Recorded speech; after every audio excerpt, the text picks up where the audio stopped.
በስመ አብ ወወልድ ወመንፈስ ቅዱስ አሐዱ አምላክ አሜን። የተወደዳችሁ የልዑል እግዚአብሔር ቤተሰቦች የእናታችን የቅድስት ድንግል ማርያም የአስራት የቃል ኪዳን የበረከት ልጆች የጻድቃን የሰማዕታት ወዳጆች በወደደንና ባፈቀረን በልዑል እግዚአብሔር ፍጹም ሰላም እላችኋለሁ። እንደምን ዋላችሁ? እንደምን ለይሳ ደረሳችሁ? አሜን። እንደ ኃጢአታችንና እንደ በደላችን ብዛት ሳይሆን እንደ ምሕረትና እንደ ቸርነት ተመልክቶ እስከ ሰዓት ያደረሰን የአባቶቻችን አምላክ ልዑል እግዚአብሔር ስሙ የተመሰገነ ይሁንልን። እርሱን ጠርተን እርሷን የማንተዋት ንጽሕተ ንጹሐን ቅድስተ ቅዱሳን ቅድስት እናታችን ድንግል ማርያም ዘላለማዊ ስሟ የተመሰገነ ይሁንልን። እንግዲህ እንደ እግዚአብሔር አምላካችን መልካምና በጎ ፍቃድ ዛሬ የምንማማረው በበዓለ ደብረ ታቦር ዕለት የተለያዩ ሃይማኖታዊ ትውፊቶችን እናከናውናለን። ከነዚህ መካከል ጅራፍ ማስጮህ፣ ችቦ ማብራት፣ ሙልሙል ዳቦ መታደል፣ እነዚህ ሃይማኖታዊ ትውፊቶች ሚስጥራቸው ምንድነው? ስለምንድነው እነዚህን የምናከናውነው የሚለውን ልናውቅ ያስፈልጋልና አጠር አድርገን እንማማራለን ማለት ነው። እንግዲህ የሚያስተምረን እግዚአብሔር ነው፣ የሚመክረን እግዚአብሔር ነው፣ የሚገስጸን እግዚአብሔር ነው። እርሱ በመካከላችን ተገኝቶ የጎደለውን አሟልቶ የተጣመመውን አቃንቶ በአፈ መላእክት አርሞ ያስተምረን ይመክረን ይገስጸን ዘንድ የእርሱ መልካምና በጎ ፍቃዱ ይሁንልን። የእናታችን የንጽሕተ ንጹሐን የቅድስተ ቅዱሳን የቅድስት እናታችን የድንግል ማርያም ምልጃ ተረዳይነቷ በረከቷ ሁሉ በሁላችን ላይ ይደርብን። እንግዲህ ወደ ዛሬው ትምህርታችን ስንገባ ታዲያ ይህንን በዓለ ደብረ ታቦርን ስናክብር የተለያዩ ሃይማኖታዊ ትውፊቶችንም አብረን እናከናውናለን። ለምሳሌ ያህል ስናነሳ ሙልሙል ዳቦ ይታደላል፣ ችቦ እናበራለን፣ ልጆቻችን ጅራፍ ያስጮሃሉ። እንደዚሁም ደግሞ በየቤታችን እየመጡ የምስራቹን ቃል ይነግሩናል ማለት ነው። ይህ ደግሞ ስለምንድን ነው የሚከናወነው የሚለውን ልናውቅ ያስፈልጋልና አጠር አድርገን እንመለከታለን። እንግዲህ ደብረ ታቦር ጌታችን መድኃኒታችን ኢየሱስ ክርስቶስ ያዕቆብን ዮሐንስንና ጴጥሮስን ይዞ ወደ ታቦር ተራራ ላይ ከወሰዳቸው በኋላ በዚያ ብርሃነ መለኮቱን የገለጠበትና ሙሴና ኤልያስን ጠርቶ የሕያዋንና የሙታን አምላክ መሆኑን ያሳየበት ነው። ይህ ታላቅ ክብረ በዓል ታዲያ ከዘጠኙ የጌታችን የመድኃኒታችን የኢየሱስ ክርስቶስ አበይት በዓላት መካከል አንዱ ነው። ታዲያ ቤተ ክርስቲያናችን የተለያዩ ሥርዓቶችን በመፈጸም ይህንን ታላቅ ክብረ በዓል አክብራ ታሳልፋለች ማለት ነው። እንግዲህ ከቃሉ ትርጉም ጀምሮ አንስተን ስንመለከት ደብረ ታቦር ማለት ምን ማለት ነው፣ እንደዚሁም ደግሞ ቡሄ ማለትስ ምን ማለት ነው የሚለውን ልናውቅ ያስፈልጋልና ይህን እንመለከታለን። ደብረ ታቦር ደብርና ታቦር ከሚባሉ ከሁለት ቃላት የተገኘ ነው። ደብር ማለት ተራራ ማለት ነው። ታቦር ማለት ደግሞ የተራራው ስም ነው። በናዝሬት አካባቢ በሰማርያ አውራጃ በገሊላ የሚገኝ የረጅም ተራራ ስም ነው። የደብረ ታቦር ተራራ ከገሊላ ባህር በምዕራባዊ በኩል 10 ኪሎ ሜትር ርቀት ላይ የሚገኝ ነው። በዚህ ተራራ ላይ ታዲያ ጌታችን መድኃኒታችን ኢየሱስ ክርስቶስ ብርሃነ መለኮቱን እንደሚገልጽ መዝሙረኛው ልበ አምላክ ቅዱስ ዳዊት አስቀድሞ በመዝሙሩ ላይ ተናግሮልናል ማለት ነው። ታቦርና አርሞኔም በስም ደስ ይላቸዋል ማለት አስቀድሞ ተናግሮ ነበር። ታዲያ ጌታችን አምላካችን መድኃኒታችን ኢየሱስ ክርስቶስ በዚህ ተራራ ላይ ብርሃነ መለኮቱን በመግለጡ የነቢያት ትንቢት ተፈጽሟል ማለት ነው።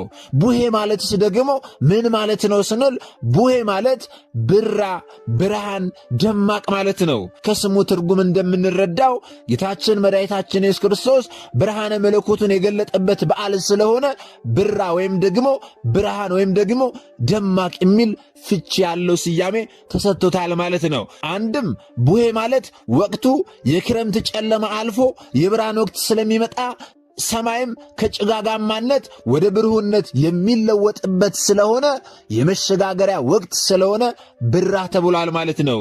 ቡሄ ከዋለ የለም ክረምት፣ ዶሮ ከጮኸ የለም ሌሊት እንዲሉ ማለት ነው። አንድም ቡሄ ቡኮ ወይም ደግሞ ሊጥ ማለት ነው። በዚህ በዓል ቡኮ ተቦክቶ ዳቦ ወይም ደግሞ ሙልሙል ተጋግሮ የሚታደልበት በዓል ስለሆነ ይህ ስያሜ ተሰጥቶታል ማለት ነው። ስለዚህ ደብረ ታቦር ስንል ደብር ስንል ተራራ ማለታችን ነው። ታቦር ስንል ደግሞ የተራራው ስም ነው ማለት ነው። ታዲያ በዚህ ታላቅ ክብረ በዓል ላይ የምናከናውናቸው ሃይማኖታዊ ትውፊቶች አሉ ብለናል። ከነዚህ መካከል ሙልሙል ዳቦ አንዱ ነው። ይህ ሙልሙል ዳቦ አመጣጡ እንዴት ነው? ስለምንድነው በዚህ ክብረ በዓል ላይ ሙልሙል ዳቦ ተጋግሮ ለልጆች የሚሰጠው የሚታደለው የሚለው ልንመለከት ልናውቅ ያስፈልጋል። አመጣጡ ጌታችን መድኃኒታችን ኢየሱስ ክርስቶስ ብርሃነ መለኮቱን በገለጠበት በዚህ ዕለት በደብረ ታቦር አካባቢ የነበሩ ሕፃናት እረኞች ማለት ነው ቀኑ የመሸ ስላልመሰላቸው ጌታችን መድኃኒታችን ኢየሱስ ክርስቶስ ቦታውን በብርሃን ሞልቶት ስለነበረ በደብረ ታቦር አካባቢ የነበረውን ቦታ በጠቅላላ በብርሃን ሞልቶት ስለነበረ የመሸ ስላልመሰላቸው በዛው ቆይተውባቸው ነበረ። ስለዚህ በዛ ሆነው ከብትና በጎቻቸውን እየጠበቁ ሲቆዩባቸው የሰዓቱን መግፋት የተመለከቱ ወላጆች በደብረ ታቦር አካባቢ ስላልነበሩ ራቅ ያለ ቦታ ላይ ሆነው ጨለማ ስለሆነ ስለመሸ እረኞቹ ያሉበት አካባቢ ደግሞ ጌታችን ብርሃነ መለኮቱን ሲገልጽ አካባቢውን በብርሃን ሞልቶት ስለነበረ ቀን ስለመሰላቸው እረኞቹ በዛው ቆዩ። ወላጆቻቸው አካባቢ ደግሞ ስለመሸ የሰዓቱን መግፋት መምሸቱን የተመለከቱ ወላጆች ችቦ እያበሩ በችቦ ብርሃን ተጠቅመው ለልጆቻቸው የሚቀመስ ስንቅ ወይም ደግሞ ሙልሙል ዳቦ ይዘው ወዳሉበት ቦታ መምጣታቸውን ያሳያልና ይህንን እያስብን ታሪኩን እያዘከርን በዓሉን እናከብራለን ማለት ነው። ጌታችን ብርሃነ መለኮቱን ሲገልጥ ከብርሃኑ የተነሳ እረኞች ወደ ቤታቸው መሄድ በነበረባቸው ሰዓት ስላልሄዱ ወላጆቻቸው አካባቢ ደግሞ ስለመሸ ሰዓቱ ስለሄደ ልጆቻቸውን ፍለጋ ችቦ እያበሩ ለልጆቻቸው የሚሆን ሙልሙል ዳቦ ይዘው መሄዳቸውን እንድናስብ እንድናዘክር ይህ ሙልሙል ዳቦ በዚህ በዓል ዕለት ይታደላል ማለት ነው። ልብ በሉ። ይህም ብቻ አይደለም። አንድም እንደ ሐዋርያት የምሥራች ሊነግሩን ወንጌል ሊሰብኩልን በየደጃፋችን መጥተው ቡሄ በሉ የሚሉትን ታዳጊዎችን ይበሉት ዘንድ ይህ ሙልሙል ዳቦ ይሰጣቸዋል። ይህ ደግሞ መጽሐፍ ቅዱሳዊ ነው። መጽሐፍ ቅዱሳዊነቱ ምኑ ላይ ነው ስንል ጌታችን መድኃኒታችን ኢየሱስ ክርስቶስ ደቀ መዛሙርቱን በደረሳችሁበት ሁሉ ተመገቡ ብሏቸዋል። የማቴዎስ ወንጌል ምዕራፍ 10 ቁጥር 12 ላይ ማለት ነው።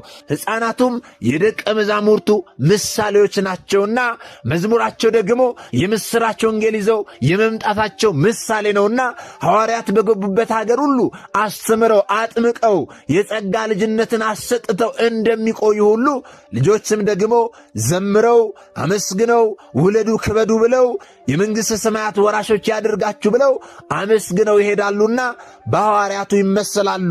ስለዚህ ጌታችን መድኃኒታችን ኢየሱስ ክርስቶስ ሐዋርያቱን በደረሳችሁበት ሁሉ ተመገቡ ብሎ እንዳዘዛቸው እነዚህ ሕፃናትም ደግሞ የሐዋርያቱ ምሳሌዎች ናቸውና ወንጌልን ወይም ደግሞ የምሥራችን ሊያበስሩን ወደ የቤታችን ይመጣሉና ወደ የቤታችንም መጥተው ደግሞ ጌታችን መድኃኒታችን ኢየሱስ ክርስቶስ ብርሃነ መለኮቱን እንደገለጠ በዝማሬ ያበስሩናልና ይህንን ሲያበስሩን ታዲያ ደቀ መዛሙርቱን በደረሳችሁበት ሁሉ ተመገቡ እንዳላቸው እነርሱም ይህንን የምሥራች ለእኛ ሲያበስሩ ወይም ደግሞ ሲያስተምሩን እኛም ደግሞ ተመገቡ እንዳለ የሚመገቡትን ሙልሙል ዳቦ መስጠት ይጠበቅብናል ማለት ነው።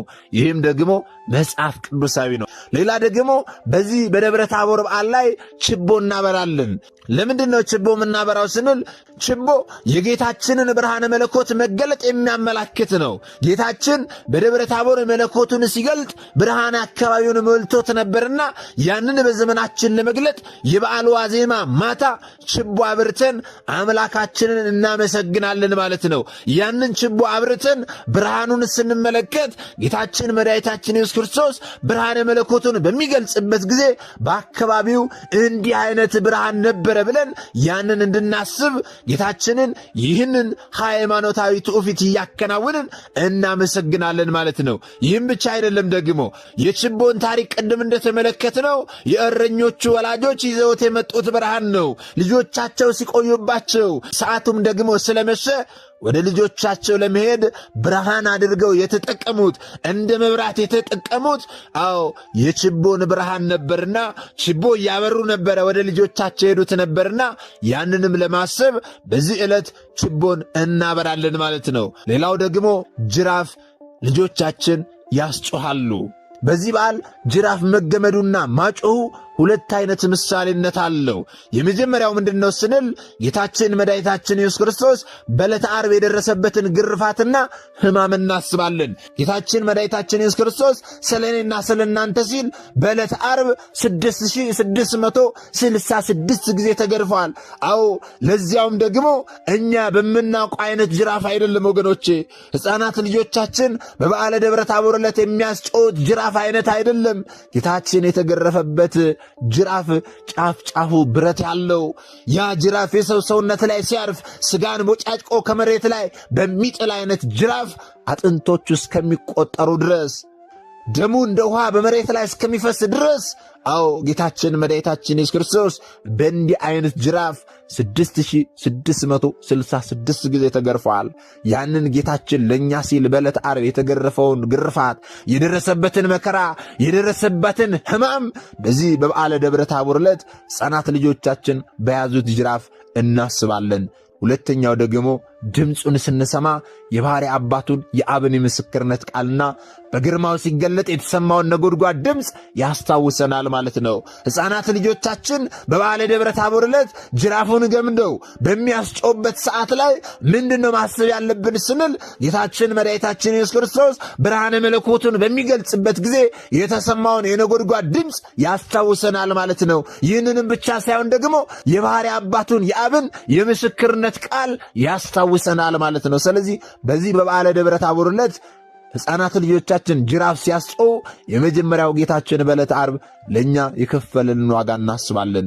ድምፁን ስንሰማ ደግሞ የባሕርይ አባቱን የአብን የምስክርነት ቃልና በግርማው ሲገለጥ የተሰማውን የነጎድጓድ ድምፅ እናስባለን ማለት ነው። ልብ በሉ ወገኖቼ፣ በዓለ ደብረ ታቦር ከነዚህ ምስጢር ካላቸው ትምህርቶችና ትርጓሜያቱ ጋር ከትውልድ ወደ ትውልድ በቅብብል እንደመጣልን እኛም ደግሞ ሃይማኖታዊ ትውፊቱን ሳይለቅ ማስተላለፍ ይጠበቅብናል። ይህ የሁላችንም ኃላፊነትና ግዴታ ነው። የዚህ ነገር ባለድርሻ አካላት ደግሞ ወጣቶችና ወላጆች ናቸው። ሙሴ ኤልያስ ማለት ሙሴ በሲና ተራራ ላይ ብርሃን ሆኖ ያየውን በአካል ሥጋ ለብሶ አየው ማለት ነው። ሰው ለዛ ነው ያዕቆብ፣ ዮሐንስ እንዲሁም ጴጥሮስ አምላክን አዩት ሙሴ ኤልያስ። ከዛ ምን ይላሉ? አምላክም አለ ልጄን ስሙት ቃሌ ነውና የወለድኩት። ይሄን ደግሞ የምናገኘው የዮሐንስ ወንጌል ምዕራፍ 1 ቁጥር 1 ላይ በመጀመሪያ ቃል ነበረ፣ ቃልም በእግዚአብሔር ዘንድ ነበረ፣ ቃልም እግዚአብሔር ነበረ የሚለው ኢየሱስ ክርስቶስ የእግዚአብሔር ቃል እንደሆነና ሥጋ ለብሶ ተወልዶ እንደመጣ መጽሐፍ ቅዱሳዊ ቃሉን ነው ሕፃናቱ እያመሳጠሩ ወንጌልን እየሰበኩ ያሉት ማለት ነው። ከዛ እንደዛ እያለ ይቀጥላል።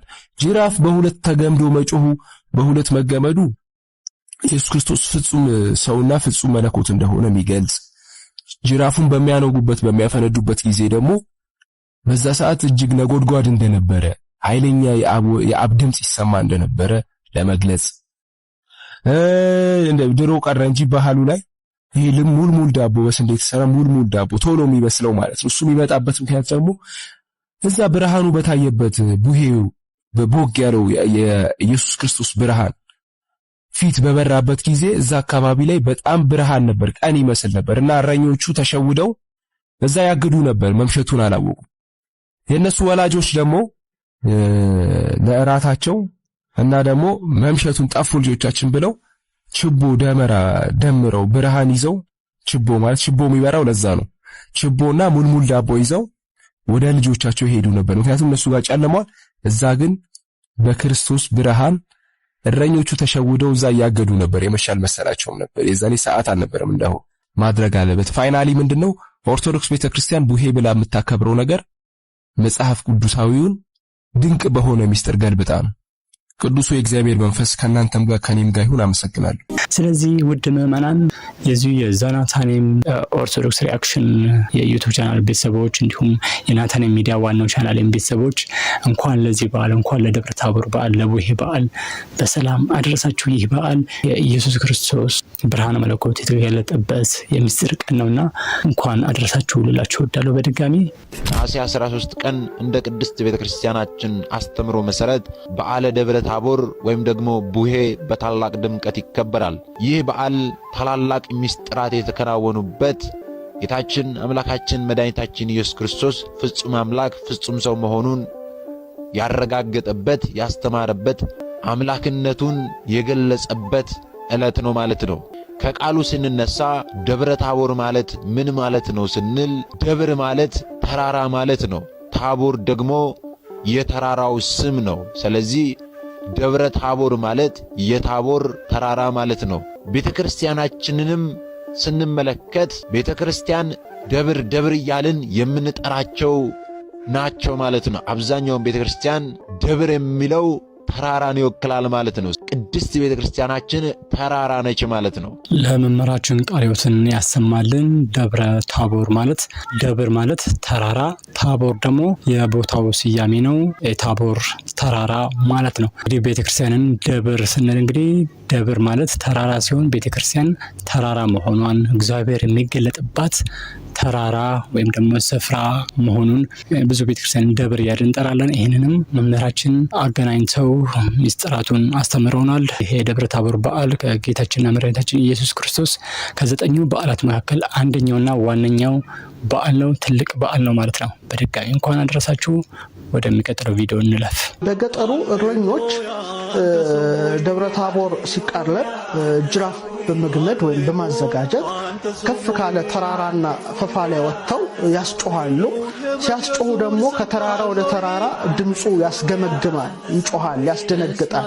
ተራራ ላይ ነው አብዛኛውን ጊዜ የሚያጮሁት። ይህም ምን ያመለክታል?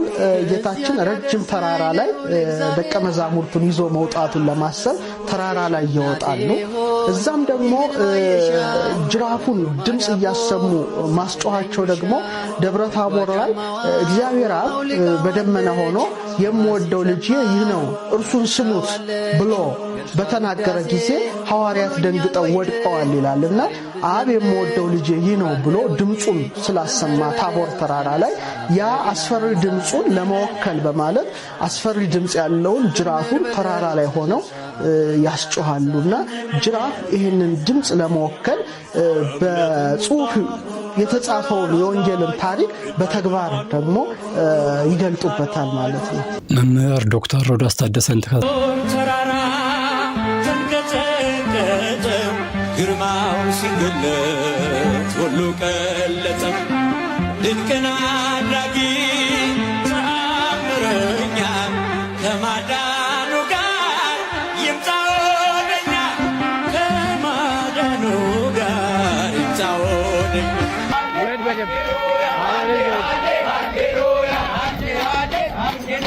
Hallelujah.